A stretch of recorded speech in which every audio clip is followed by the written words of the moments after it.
César, ¿cómo estás? Yo cuando era pequeñito veía siempre el Art Attack, ¿vale? Que eso también lo teníais en Latinoamérica. Veía siempre Art Attack. Y... a veces hacían dibujos, a veces hacían manualidades, a veces usaban el mejunje Art Attack, con cola y agua a partes iguales y papel higiénico de periódico, que básicamente era para hacer cartón piedra. Y muchas veces cuando empezaba iba corriendo, porque yo los fines de semana los solía pasar en el pueblo, iba corriendo a despertar a mi prima, que era mayor que yo, para que viniera conmigo y veíamos el Art Attack, y si era un Art Attack plausible, lo hacíamos, que bien nos lo pasábamos. Pues... aunque ya no veía a esa edad Art Attack, a veces cuando hacía zapping y veía que estaba, le echaba un ojo un rato, ¿no? Por la nostalgia. Y justo dio la casualidad de que yo había visto el fin de semana de esa semana escolar un rato de Art Attack y estaba explicando el tío una técnica mediante la cual iba haciendo superposición de capas. Entonces, la primera capa estaba muy cerca de la cámara y estaba totalmente ennegrecida y difuminada. Después había otra capa intermedia, más detallada y un poco más clareada. Y después estaba el fondo, de fondo la imagen, que tenía más claridad y más definición. Y era una forma como de darte a entender que había una profundidad de campo. Esa semana, como os digo, nos mandaron a hacer una imagen, no sé si era una imagen libre o tenía que ser un paisaje, no sé. Pero un niño hizo eso, o sea, hizo exactamente lo que se había enseñado en Art Attack. Hizo un tronco delante, así como más oscuro y más difuminado, tal. Y luego la profesora le estaba en plan de, es que mira cómo hiciste esto, todo de negro, porque está tan oscuro, y mira aquí que está todo rayado, que está no sé qué. Y el niño le intentaba explicar lo que había intentado hacer y no se lo aceptó, no se lo aceptó, no se lo... Varios le decíamos, no, pero eso está bien, porque es como si lo miraras con una cámara, porque... A ver, no era una ejecución perfecta, pero coño, estamos hablando ya os digo, no, esto no era alto standing, no estábamos en Bellas Artes, ¿vale? Ahí no aprobabas por saber dibujar bien, aprobabas por hacer caso y ya está. Pero no, y pues no, ya está, fuera, venga, lo hiciste mal, niño, haz tu dibujo porque intentaste salirte del mínimo. ¿Sabes lo que tenías que haber hecho? Tenías que haber hecho un monigote con un pelo rizo, un molino detrás y un caminito. Y eso era un 7. Pero como quisiste hacer algo más allá de lo mínimo, pues suspendiste. Jódete. Nunca intentes hacer nada. Esa es la, esa es la lección que aprendemos. Putas profesoras de artes. Y yo entiendo que estarán hasta los ovarios de todo. Pero tío, es que es tan predominante, es tan difícil encontrar un profesor al que le guste su materia. Es muy difícil encontrar un profesor al que le guste... Que yo entiendo que a lo mejor, ¿vale? En algunos casos duela más, porque a lo mejor el que tienes ahí de profesor o profesora de arte era alguien que tenía unas expectativas en el día de mañana y no las cumplió y terminó de profesor de instituto y le quema por dentro, ¿vale? Es una putada, yo lo entiendo, ¿no? Y hubo gente que estudió para ser un biólogo que curase el cáncer y terminó de Hablando profesor. de cómics y estilos de arte, sé que de Argentina Mafalda es conocida por ahí en España, pero Sí. ¿sabes algo de Gaturro y su infame creador? No caigo. A lo mejor sí veo una imagen, pero no... Mafalda es muy famosa. Todo el mundo conoce a Mafalda. Y de hecho hubo una moda muy fuerte de Mafalda hace unas décadas. Pero Gaturro no me suena. No me suena. En fin. Y digo, que a lo mejor estás quemado porque tú no querías ser profesor y terminaste de profesor. Porque una cosa es querer ser profesor de algo y lograrlo. Otra cosa es que te guste un campo y te guste la enseñanza y al final termines en la enseñanza. Y otra cosa es que te guste un campo, que no te guste la enseñanza, pero termines en la enseñanza. Que se pica que lo flipas. Y entonces a lo mejor hasta te da rabia ver un alumno que como tú en su momento intenta destacar e intenta hacer algo más allá de lo que le piden, porque dices, yo no lo logré, tú no lo vas a lograr, hijo de puta. Lo puedo entender, pero tú eres un adulto. Y ese es un niño.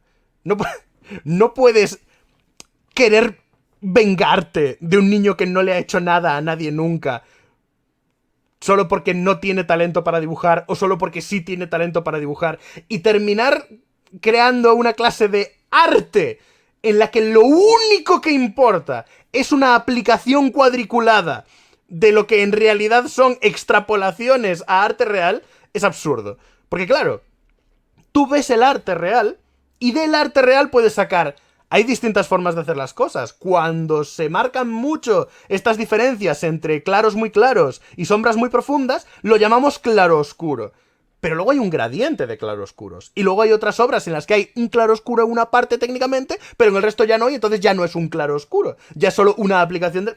No es, hay una norma, se sigue la norma, es arte. Es, hay arte, ese arte se compone de estos elementos, de esos elementos sacamos la norma. Para definir, para hacer referencia, para aprender. Pero en esas clases se toma en plan de, no, la norma es, el libro dice que el arte es 3 rayas a este lado, moved 5 centímetros a la derecha, 2 puntos, moved, ¿sabéis? Es en plan, por Dios.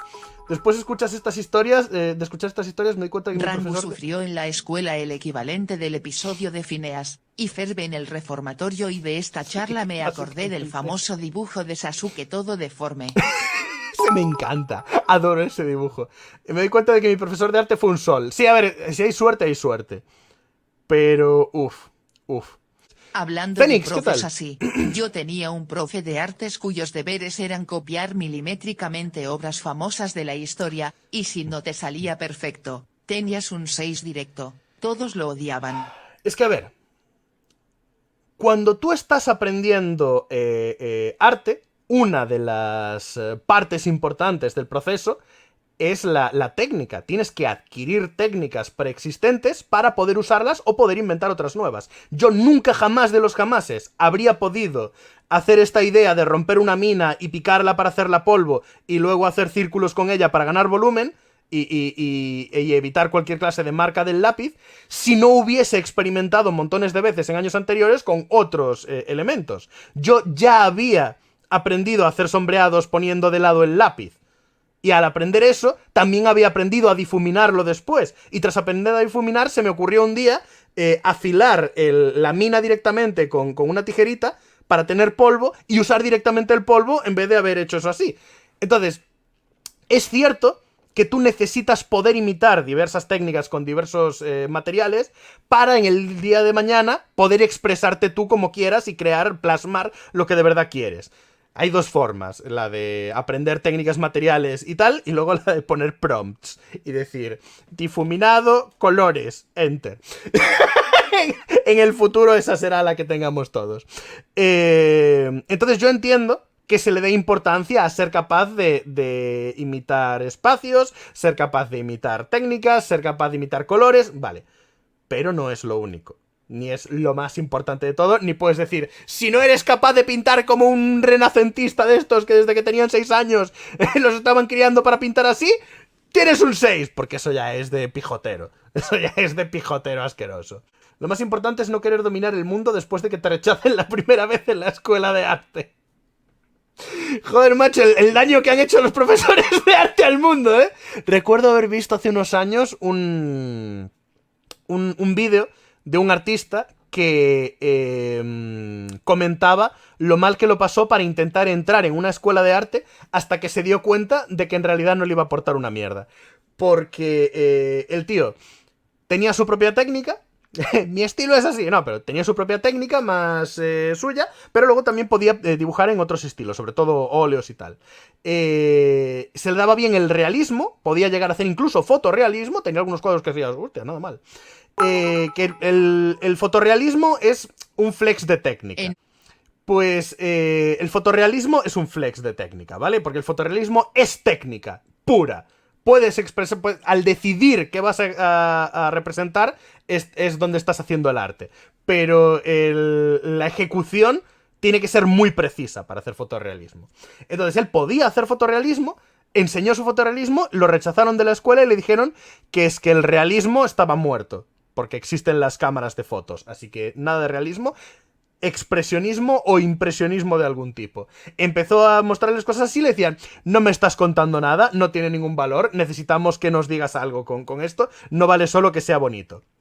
Entonces, les enseñó imágenes con significado, en plan de, pues este es un retrato de mí y de mi hermano, cortando las partes en que somos más parecidos y dejando... no, al revés, cortando las partes en las que somos más diferentes y dejando las partes en las que somos más parecidos. Y en negativo, por otro lado, al revés, las diferencias que tenemos y tal, como que las puedes superponer tú en tu mente para ver en qué se parecen y en qué se diferencian esos dos hermanos.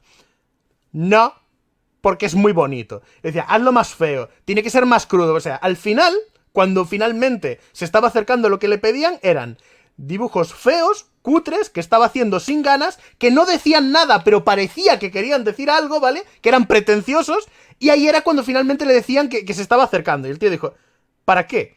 O sea, si no voy a poder ejecutar ninguna técnica avanzada, si no voy a poder contar nada que yo quiera contar, si no voy a poder representar nada que yo quiera representar, si lo único que voy a poder hacer es ser un pretencioso, asqueroso, que no está haciendo nada que no podría hacer cualquier otro, ¿para qué quiero entrar en esta clase? Es prestigiosa, ya, pero ¿y qué? Y entonces decidió no entrar y yo la verdad es que lo comprendo. No digo que todas las clases de arte sean así, pero que existen ese tipo de cosas, la verdad es que sí.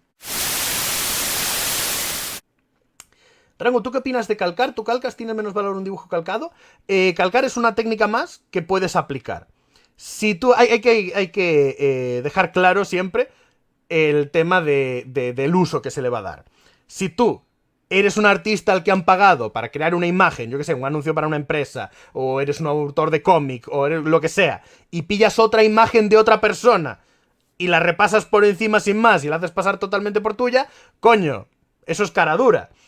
Porque al final estás ganando tú un dinero por usar algo que tiene el copyright de otra persona para ahorrarte tiempo. Dicho esto, no hay ninguna situación en la que calcar tenga sentido. No es verdad. Si tú eres un autor de fotorrealismo y no tienes tiempo infinito siempre para todo, y haces fotografías de referencia y calcas sobre las fotografías de referencia, vas a ser más eficiente, vas a ser más rápido y te vas a acercar más a ese realismo. Tienes que crear la foto tú o tienes que comprar la foto tú para poder usarla en esos casos.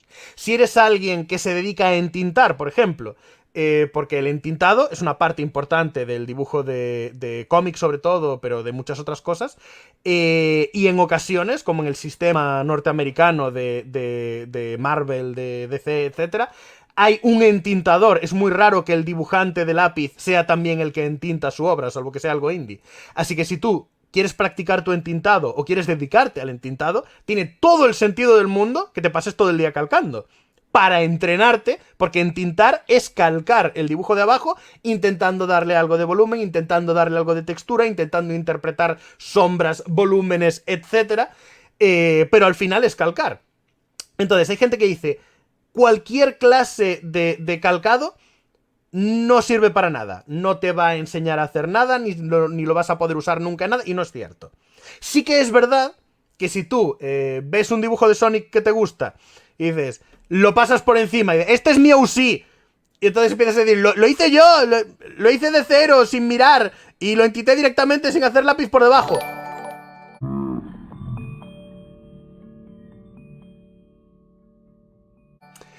Jen, ¿cómo estás? €1 por cada día en el que me has sacado una sonrisa. Te quiero mucho.